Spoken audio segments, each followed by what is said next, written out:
नाज़रीन अस्सलाम वालेकुम। सियासत टीवी के खुसूसी प्रोग्राम खबर ख्याल में आपका खैर मकदम है। मैं मोहम्मद रियाज अहमद और मेरे साथी सैयद सज्जादुल हसनैन हमेशा की तरह आपके सामने अहम खबरें लिए हाजिर हुए हैं। नाज़रीन, जैसा कि आप जानते हैं कि हम जो खबरें आपके सामने पेश करते हैं वो कल के अखबारात की सुर्खियाँ बनती हैं। न सिर्फ सुर्खियाँ बनती हैं बल्कि उन खबरों को इलेक्ट्रॉनिक मीडिया गैर मामूली अंदाज में नश्र करता है। इसी तरह सोशल मीडिया पर ये खबरें वायरल होती हैं। बहरहाल नाज़रीन, जहाँ तक खबरों का सवाल है तो आपको बता दें कि आज सुप्रीम कोर्ट का एक तारीखी फैसला आया है और वो तारीखी फैसला ये है कि सुप्रीम कोर्ट ने वाज़ेह तौर पर कहा है कि बैन मज़ाहिब जो शादियाँ होती हैं उसमें एक रियासत मुदाखलत नहीं कर सकती। उत्तराखंड हाई कोर्ट ने एक मुस्लिम मर्द को हिंदू लड़की से शादी करने पर उसकी गिरफ्तारी हुई थी और उसके बाद उसे फंसाया गया था या फिर उसके खिलाफ मुकदमा दर्ज किए गए थे।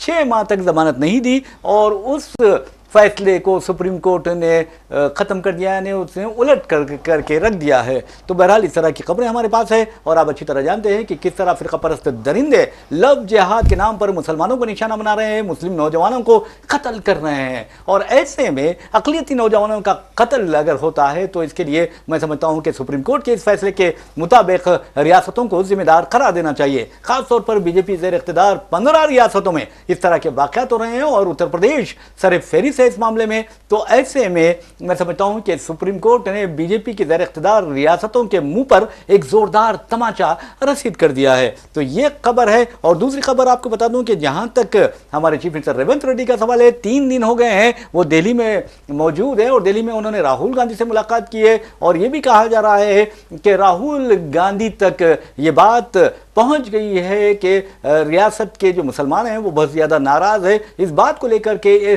दूसरी मरतबा काबीना में तोसी के बावजूद किसी मुसलमान को शामिल नहीं किया गया। यानी मुत्तहदा आंध्र प्रदेश की तारीख देख लीजिए, मुसलमान के बगैर कोई काबीना नहीं हुआ करती थी। और अब तेलंगाना की तारीख देख लीजिए, केसीआर की हुकूमत में 2 मरतबा भी आप देखेंगे कि मुस्लिम वजीर को शामिल किया गया। लेकिन अफसोस की बात यह है कि कांग्रेस की हुकूमत होने के बावजूद भी ऐसा लग रहा है कि बीजेपी का रवैया अपनाया जा रहा है। तो कहने का मतलब यह है कि मोदी की अगर आप काबीना देखेंगे तो वहां पर कोई आपको मुस्लिम वजीर दिखाई नहीं देगा और हमारे चीफ मिनिस्टर रेवंत रेड्डी की काबीना में अगर आप देखेंगे तो कोई मुस्लिम वजीर दिखाई नहीं देगा। तो बहरहाल यह भी कहा जा रहा है कि चीफ मिनिस्टर रेवंत रेड्डी ने जिस अंदाज में कहा कि मेरा school BJP college Telugu Desam और मुलाजिमत राहुल गांधी के पास वो कर रहे हैं, इस बयान को लेकर उत्तम कुमार रेड्डी ने पार्टी हाईकमान से शिकायत की और पार्टी हाईकमान ने इसका सख्त नोट लिया है। इसके अलावा आप देखेंगे कि आप अंदाजा कीजिए कि हैदराबाद में जिस तरह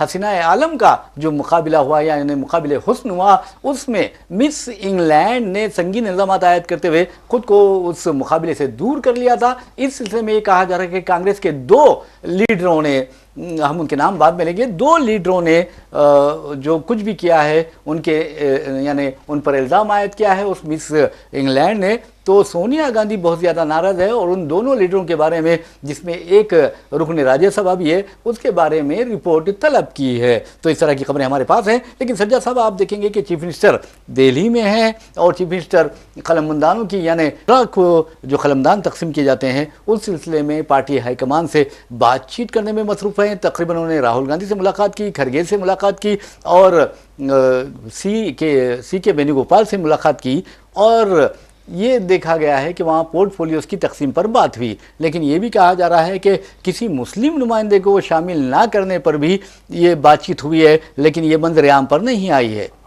जी यकीनन, देखिए रेवंत जब काबीना में तोसी हुई थी तो आपने देखा कि किस तरह से जो है रियासत में हंगामे की खबर थी। पार्टी में खुद ये खबर आई थी कि 8 MLA जो है इस बात से नाराज़ हो गए हैं कि कैसे जो है तकसीम अमल में आई। 3 लोगों को अचानक बुला के जिस तरीके से जो है वज़ीर बनाया गया है, इस पे बहुत शदीद जो है 8 MLAs ने खुल के नाराज़गी का इजहार किया था।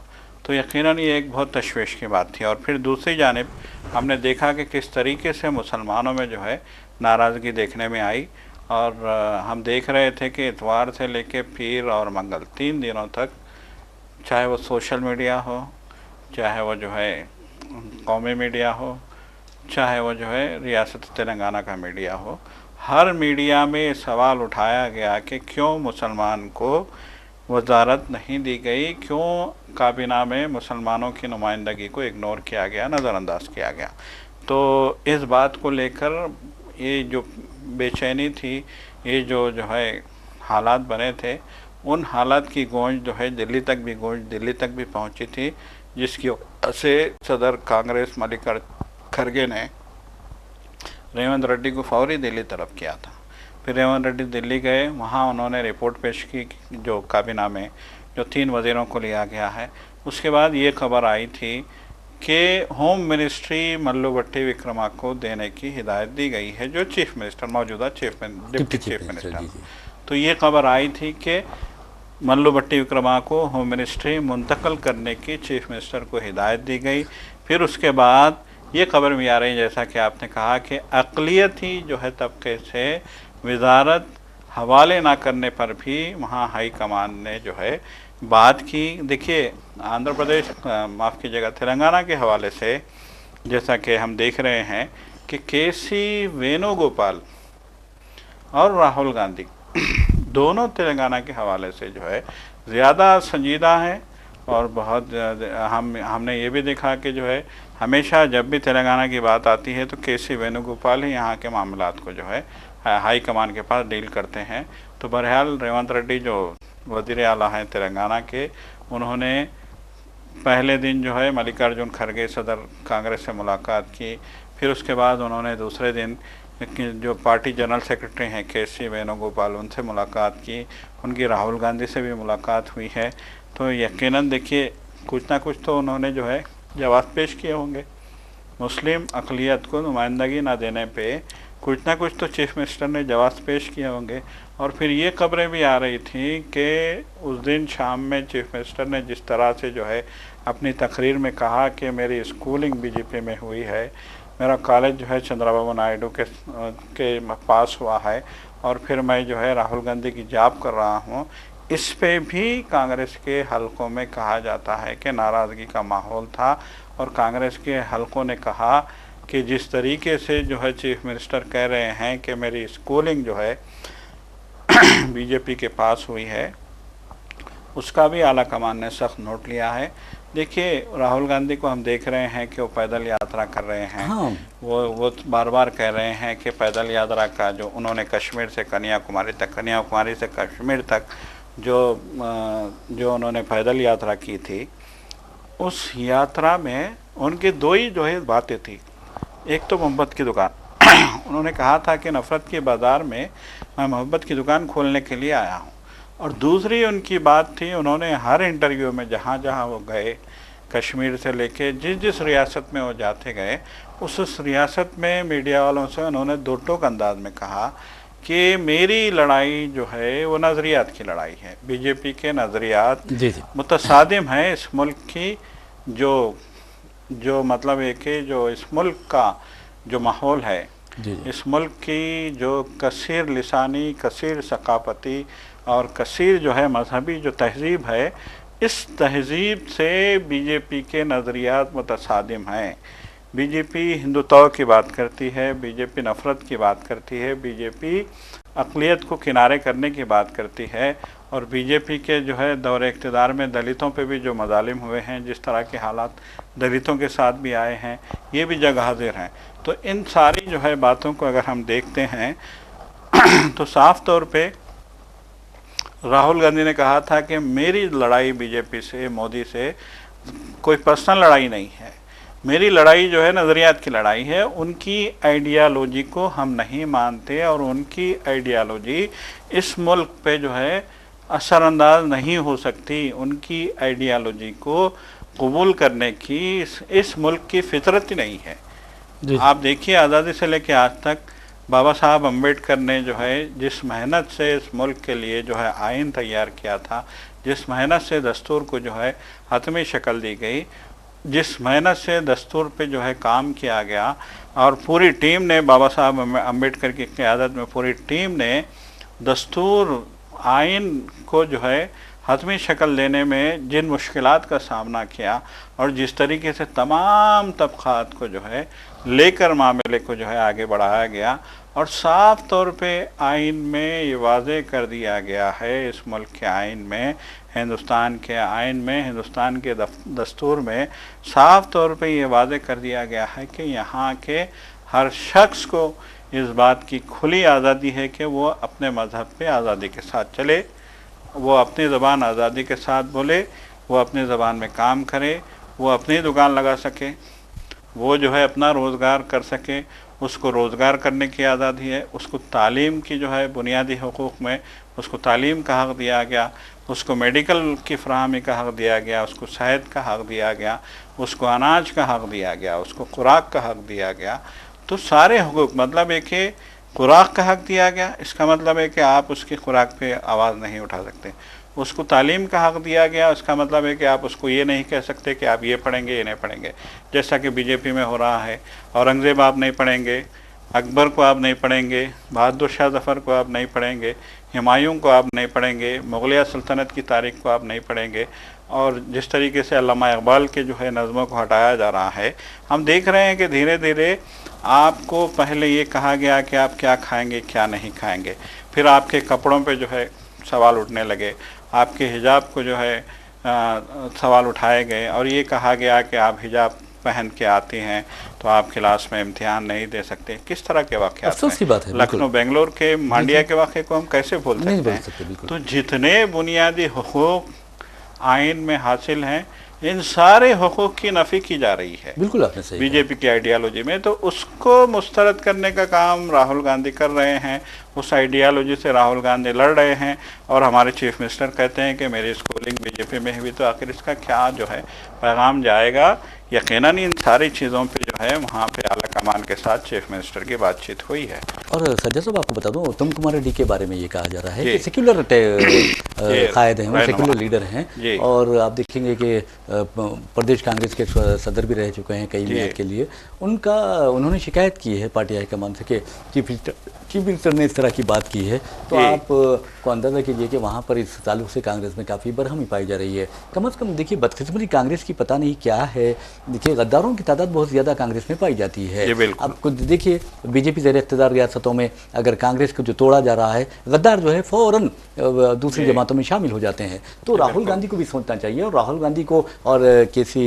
वेणुगोपाल जो हैं, सी.के. वेणुगोपाल सॉरी, उनको भी ये सख्त नोट लेना चाहिए कि आकर तेलंगाना में जो काबीना तश्कील पाई, पहली मियाद में भी यानी पहली तोसी जब हुई थी तो उसमें भी नहीं ली, दूसरी तोसी में भी नहीं लिया गया, तो मुसलमानों को नज़रअंदाज किया गया। तो ऐसे में मुसलमानों को पर खुसूसी तवज्जो देनी चाहिए, क्योंकि मुसलमान फिल वक्त तेलंगाना के बहुत ज़्यादा कांग्रेस हुकूमत से नाराज़ हैं। वैसे नाज़रीन, आपको बता दूं कि जहाँ तक फ़िरका परस्त दरिंदों का सवाल है, जैसा कि सज्जा साहब ने कहा है कि आप को ये मजबूर किया जा रहा है कि आप अपनी पसंद से नहीं बल्कि दूसरों की पसंद से खाना खाएं, यानी बीजेपी या राइट विंग के जो लोग हैं जो कहते हैं वो खाना खाएं। आपको ये सोचने की ज़रूरत है कि किसी के ये बाप की जागीर नहीं है।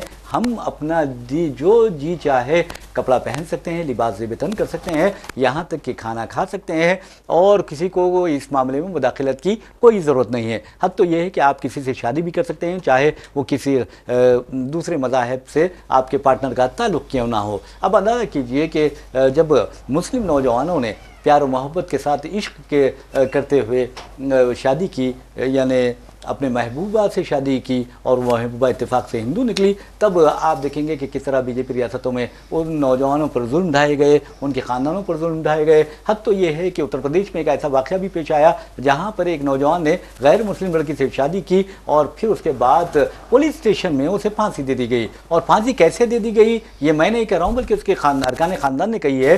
फांसी अक्सर ये देखा जाता है कि जो पंखा होता है, सीलिंग फ़ैन होता है, उससे लटका कर फांसी दी जाती है, लटक कर फांसी ली जाती है। लेकिन आपको ये जानकर हैरत होगी कि बीजेपी हुकूमत में पुलिस स्टेशन के नल से लटका कर फांसी दे दी गई। नल जो हाइट होती है, आप अंदाज़ा कीजिए 3 फीट 2 फीट की हाइट होती है, और लड़के को उससे बांध कर फांसी दे दी गई। इसका मतलब ये है, पहले उसे फांसी दी गई, फिर उसके बाद नल से बांध दिया गया, तो और इल्ज़ाम आयद किया गया कि बच्चे ने खुद फांसी ले ली। तो प्यार करना भी हिंदुस्तान में अब मुश्किल हो गया है। लेकिन ये किसी के बाप की जागीर नहीं है, यह आपकी अपनी मर्जी है कि आप किससे प्यार करें, किससे शादी करें। कोई आपको नहीं रोक सकता, ना योगी रोक सकता है, ना कोई और हुकूमत रोक सकती सकती है, क्योंकि अब सुप्रीम कोर्ट ने यह बात कही है कोई रियासत नहीं रोक सकती आपको बैन मज़ाहिब शादी करने से। तो आप अंदाजा कीजिए, क्योंकि आपको बता दूं कि उत्तराखंड हाई कोर्ट ने एक ऐसे मुस्लिम नौजवान को जिसने गैर मुस्लिम लड़की से शादी की थी और इस शादी के लिए दोनों खानदानों की रजामंदी शामिल थी और दोनों खानदानों के सरपरस्त हजरात ने रजामंदी से ये रिश्ता किया था, शादी हुई और उसके बाद जो राइट विंग ऑर्गेनाइजेशंस हैं, बीजेपी और आरएसएस के खुरबत रखने वाली जो तंजीमें हैं, उन्होंने शिकायत की, शादी इसकी हो रही है, तकलीफ उसको हो रही है। तो बहरहाल शिकायत की और उन्हें उस नौजवान को गिरफ्तार कर लिया गया, 6 माह तक जेल में रखा गया और उत्तराखंड हाईकोर्ट ने उसे जमानत नहीं दी। ऐसा क्या गुनाह कर दिया पता नहीं, बेचारा किसका कत्ल किया या क्या किसी को लूट लिया। तो अगर वो जेल में होता तो ठीक था, यहां तो उसने मोहब्बत की और मोहब्बत से शादी की, धोखा नहीं दिया और उसकी सजा ये है कि उत्तराखंड हाईकोर्ट उसे 6 माह तक जमानत नहीं देती। ये सुप्रीम कोर्ट से रुजू होता है ये जोड़ा, और सुप्रीम कोर्ट जिस तरह रियासतों के मुंह पर तमाचा लगाया है जोरदार, मैं समझता हूं कि उसकी आवाज उत्तराखंड हाईकोर्ट ने भी सुनी होगी। तो कहने का मतलब ये है कि अब सुप्रीम कोर्ट ने वादे तौर पर कहा कि किसी को यह हक नहीं पहुंचता, किसी रियासत को यह हक नहीं पहुंचता कि वो आपको बैन मज़ाहिब शादी से रोके। और वैसे भी नाज़रीन आपको बता दूं कि कितनी शर्म की बात है कि राज्यसभा में 55 अरकान ने एक नोटिस दी थी हमारे नायब सदर नशीन राज्यसभा को कि आप खिलाफ कार्रवाई करें एक उस जज के खिलाफ जिसने मुसलमानों को कटमुल्ला कहा, मुसलमानों के खिलाफ बकवास की। और आपको बता दूं कि जगदीप धनखड़ ने दिसंबर में ये नोटिस उनको मिली थी, उसके खिलाफ कार्रवाई नहीं की और सुप्रीम कोर्ट से भी वो उसके खिलाफ कार्रवाई यानी जो तहकीकात की बात चल रही थी वो खारिज कर दी गई और कहा गया कि राज्यसभा इसका फैसला करेगी। अब सवाल ये पैदा होता है, कपिल सिब्बल ने सही कहा है कि एक जज जो बकवास करता है और वो मैं समझता हूं कि सूट भी नहीं करता अदलिया के लिए और अदलिया के नाम पर एक धब्बा है, वो इस तरह की कार्रवाई करता है, उसके खिलाफ कार्रवाई नहीं की जाती, तो ये हुकूमत का तासुब नहीं तो और क्या है? बिल्कुल, देखिए हुकूमत तो सीधे सीधे जो है अपने एजेंडे पे कारबन है। देखिए मसला क्या है हुकूमत का, हुकूमत ये बात समझ ही नहीं पा रही है कि इस मुल्क में जो है मुख्तलिफ़ फ़िरक़ों के, मुख्तलिफ़ जो है ज़ातों के, मुख्तलिफ़ तबक़ात के और मुख्तलिफ़ मज़ाहिब के लोग आबाद हैं। ये मुल्क जो है इन सारे मज़ाहिब, सारी ज़ातों, सारे जो है तबक़ात और सारी जो है तहज़ीब से ये मुल्क जो है एक गुलदस्ता बनता है। वो चाहते हैं कि वो 2-3% जी जो आला ज़ात के हैं, जो हिंदुत्व का नारा लगाते हैं, वो 2-3% लोगों को लेके वो एक जो है इस मुल्क को चलाना चाहते हैं। तो ये कैसे मुमकिन है बताइए? इस मुल्क में अक्सरियत किसकी है, सबसे बड़ा सवाल ये है। और सबसे बड़ा अलमिया ये है कि हुकूमत, बीजेपी सरकार क्या कर रही है कि मुसलमानों को मुसलसल टारगेट कर रही है। जी। और जो है मुसलमानों की खिलाफ जिस तरह की जो है कार्रवाइयाँ हो रही हैं, जैसा कि आपने कहा कि एक नल को जो है लगा के फांसी दे दी जाती है मुस्लिम नौजवान को और कहा जाता है कि इसने नल से फांसी ले ली। तो ये देखिए खुलेआम जो है जिस तरीके से शरंगेज़ी की जा रही है, जिस तरीके से मुसलमानों के खिलाफ जो है मामला तय किए जा रहे हैं। आपको याद होगा रियाज साहब कि महाराष्ट्र में भी एक केस हुआ था बीजेपी के जो है इक़्तिदार में आने के बाद, जब इंडिया और पाकिस्तान के माबेन मैच हुआ था। जी हाँ। तो एक 13-12 साल के लड़के, 8-9 गालिबन 8-9 साल का लड़का था, उस पर इसलिए केस दर्ज किया गया कि किसी ने राह चलते आदमी ने ये कहा था कि उसके घर से पाकिस्तान के जो है नारे लगाए जा रहे हैं। इंडिया पाकिस्तान का मैच था। कितनी शर्म की बात है। तो किसी राह चलते आदमी ने कंप्लेंट कर दी, पुलिस आती है, उस बच्चे को और उसके बाप को गिरफ्तार कर लेती है, इंतज़ामिया आती है सुबह में और 1 सेकंड में जो है उसका घर मुनादिम कर दिया जाता है। सज्जद साहब आप देखेंगे, माफ़ी चाहता हूँ मैं, अब देखेंगे कि जिस बच्चे पर इल्ज़ाम आयद किया गया कि उसने पाकिस्तान की तायद में नारा लगाया था या फिर उसके घर से पाकिस्तान की तायद में नारों की आवाज़ आ रही थी, तो अगर वो बच्चा उन राइट विंग जो अनासिर हैं उनके खिलाफ ये बात करता कि इन्होंने पाकिस्तान की तायद में नारा लगाया, इनके घर से पाकिस्तान की तायद में नारों की आवाज़ आ रही थी, तो क्या जो ओहदेदार है वो उसे पुलिस ओहदेदार उसे गिरफ्तार करते थे? क्या पुलिस ओहदेदार उसके या जो बल्दी ओहदेदार है उसके घर को डिमोलिश कर सकते थे? हर किस नहीं। तो ये खुला तासुब है। और आप अंदाज़ा कीजिए कि जो जज जिसने कहा कटमुल्ला मुसलमानों को कहा, उस जज को मैं समझता हूँ कि उसे बिठाकर समझाना चाहिए कि कटमुल्ला क्या होता है और अनकट मुल्ला क्या होता है। वो भी समझाना चाहिए, क्योंकि ये अगर टर्मिनोलॉजी वो नहीं समझेगा तो कुछ बोल नहीं सकेगा। यकीनन देखिए जज के ओहदे पे बैठा है और इस तरह की बात कर रहा है, जी जी, तो कितनी शर्मनाक बात है। जी जी, तो ये बीजेपी यही कर रही है। देखिए, बोलने का मतलब ये है कि बीजेपी यही कर रही है। आपको याद होगा कि पार्लियामेंट में बीजेपी का एमपी कहता है, एक मुसलमान कुंवर दानिश जो एमपी थे समाजवादी बहुजन समाज पार्टी के, पार्लियामेंट में, लास्ट पार्लियामेंट की बात है ये, पार्लियामेंट में वो कहता है कि जो है ए उग्रवादी, ये कटमुल्ले, मतलब ये कि मुसलमान या तो जो है दहशतगर्द है या फिर जो है इस तरह के अल्फाज इस्तेमाल किए जा रहे हैं। तो ये क्या उन्होंने एजेंडा बना लिया है बीजेपी ने अपने जो है नजरियात? क्या उनके नजरियात यही हैं? अरे वज़ीर आज़म तो मुंह खोलते, जी बिल्कुल, बोलते भाई ये कट क्या है, कोई एक्शन नहीं लिया वज़ीर आज़म ने। ये सबसे बड़ी अफसोस की बात ये है कि इतने संगीन हालात हो रहे हैं, तो जब ये हालात सुप्रीम कोर्ट में जाते हैं तो तभी जो है फैसला आता है, वरना मोदी भी खामोश, बीजेपी भी खामोश, और उनकी हुकूमत तो ऐसा मालूम होता है कि खुलेआम सरपरस्ती कर रहे हैं। उनको तो साफ तौर पे ऐसा मालूम होता है कि कह दिया गया है कि जहाँ जहाँ चाहो आप मुसलमानों को जितनी अजियत दे सकते हो, जितना सता सकते हो, मुसलमानों के साथ क्या क्या आप जो है जुल्म कर सकते हो करो। ये इस तरह की जो है नौइयत आज इस मुल्क की हो गई है, जिस मुल्क ने इतना जो है बेहतरीन आइन दिया है कि सारी दुनिया जो है हिंदुस्तान के आइन को देख के जो है दांतों में उंगलियां रख लेती है, शर्जदर हो जाते हैं माहिरीन कानून के, कि हिंदुस्तान जैसे जो है एक मुख्तलिफ मज़ाहिब के, मुख्तलिफ जो है ज़ातों के, मुख्तलिफ तबक़ात के, मुख्तलिफ इलाक़ों के, मुख्तलिफ रसूमात के, मुख्तलिफ समाजों के इस मुल्क में ऐसा कैसा आइन इन्होंने बनाया है ये कि सारे लोगों को एक साथ लेके चलता है। लेकिन अफसोस कि आज बीजेपी जो है जिस तरीके से एक साथ सिविल कोर्ट का जो है शीशा छोड़ा जा रहा है, जिस तरीके से जो है बीजेपी टारगेट करती है, ये बहुत ही जो है ख़तरनाक बात है। और ये बात यकीनन जो है आने वाले दिनों में ये इस मुल्क के लिए या इस मुल्क के अवाम के लिए नहीं, बीजेपी के लिए जो है ये एक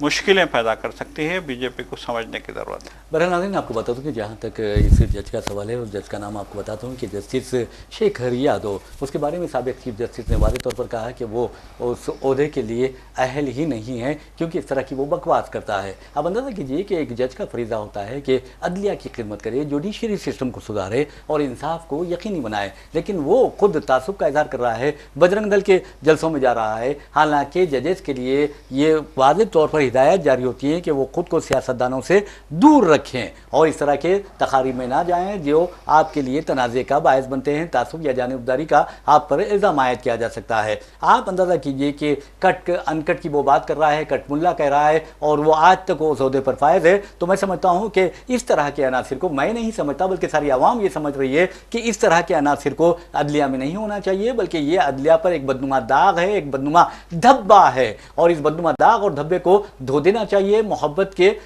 यानी जो भी मोहब्बत का केमिकल होता है उसे धो देना चाहिए। तो बहरहाल नाज़रीन, आप कपिल सिब्बल के बारे में आपको बताता हूं। कपिल सिब्बल ने इल्ज़ाम आयद किया कि मरकज़ी हुकूमत इलाहाबाद हाईकोर्ट के जज शेखर यादव को बचाने की कोशिश कर रही है, और आप अंदाज़ा कीजिए कि ये बचाने की कोशिश हो रही है। और हमारे वज़ीर आज़म नरेंद्र मोदी यहाँ देखेंगे कि 7 जो डेलीगेशंस तकरीबन 33 ममालिक को रवाना किए गए थे, 59 अरकान पार्लियामेंट, साबिक़ वुज़रा उसमें शामिल थे, असदुद्दीन अवैसी भी उसमें शामिल थे। वहाँ से वो आते हैं तो उनसे बातचीत करते हैं और कहते हैं कि हिंदुस्तान की आपने अच्छी नुमाइंदगी की है। तो वज़ीर आज़म को ये भी सोचना चाहिए कि इस तरह जो कटमुल्ला कहकर एक जज मुखातिब कर रहा है उसके खिलाफ कार्रवाई नहीं होती तो क्या दुनिया अंधी है, दुनिया नाबिना है, वो इस तरह के वाक़यात नहीं देख रही है? मुसलमानों के साथ हिंदुस्तान में किस तरह का सलूक हो रहा है क्या दुनिया को पता नहीं? वो भी वज़ीर आज़म को सोचना चाहिए। वज़ीर आज़म देखेंगे कि हर मामले में इंतहाई खामोशी अख्तियार करते हैं, और जब अपने मकसद की बात होती है तो चीखना चिल्लाना शुरू कर देते हैं। चीखना चिल्लाना मीन्स तकरीर करते हैं और उन्हें बहुत बड़ा मुखर्रिर कहा जाता है। लेकिन मैं बहसियत साफ़ी ये कह सकता हूं कि वो मुखर्रिर हरगिज़ नहीं है। उनको जो स्क्रिप्ट दी जाती है वो बोल जाते हैं, और ऐसी स्क्रिप्ट उनको दी जा रही है जिसकी आज मजाक उड़ाया जा रहा है, जिसका सारी दुनिया में। बहरहाल नाज़रीन, एक खबर की जानिब हम आपको लिए चलते हैं। अक्सर ये कहा जाता है सासों के बारे में कि सास जो होते हैं बहुत बड़ा मसला होते हैं, लेकिन ऐसी बात नहीं है। सास जो होते हैं वो अपने दामाद की, अपने बहू की खिदमत भी करते हैं, उनका एहतराम करते हैं, यानी उनके साथ माँ जैसा सलूक भी करते हैं। लेकिन आपको बता दूं कि घटकेसर हैदराबाद के अतराफ अकनाफ का इलाका है, मुजाफती इलाका है घटकेसर, वहां पर एक दामाद ने अपनी सास का कत्ल कर दिया। और कत्ल क्यों किया आपको बता दूं कि उसने सास का फोन लिया और लेकर उसे बगैर इजाजत सास के बेच दिया। तो फोन की वजह से, मोबाइल फोन की वजह से दोनों में झगड़ा हुआ और बुज्जी नामी सास को दामाद जो है, बाबूराव नामी दामाद, उसे उसका गला घोंटता है और कत्ल कर देता है। सो सज्जाद साहब, हिंदुस्तान के क्या हालात हो रहे हैं? यकीनन ये मोदी को देखना चाहिए, जी जी। बीजेपी को देखना चाहिए, हुकूमतों को देखना चाहिए कि आपकी नफरत जो है किस हद तक घरों में सराहियत कर गई है कि लोग अब जो है अपने जो फैमिली के रिश्तों को भी समझने के लिए तैयार नहीं है। बहुत ही जो है अफसोसनाक ये खबर है, बहुत ही जो है काबिल मज़म्मत खबर है। और हमारे माशरे में इस तरह की खबरों से यकीनन किस तरह के जो है हालात इस मुल्क में आ रहे हैं उसका अंदाज़ा आप लगा सकते हैं। देखिए, बार बार कहा गया है कि बेरोज़गारी, माशी तंगी, महंगाई घरों में जो है एक बेचैनी पैदा कर रही है, उसकी एक बड़ी मिसाल ये खबर है। बिल्कुल, आपसे सही कहा है। खुद हमारे शहर हैदराबाद में आप देखेंगे कि कितने कत्ल की वारदात पेश आई हैं, 50 रुपए के लिए कत्ल हो रहा है। तो ये शर्म की बात है, इस तरह के वाक़यात रोकना चाहिए। तो बहरहाल नाज़रीन, इसी के साथ हम अपना प्रोग्राम खबर ख्याल इख्तिताम को पहुँचाते हैं। अपने मेज़बान मोहम्मद रियाज अहमद और मेरे साथी सैयद सज्जादुल हसनैन को इजाज़त दीजिए। इंशाअल्लाह फिर मुलाकात होगी, फिर बात होगी। तब तक के लिए अल्लाह हाफ़िज़। अल्लाह हाफ़िज़।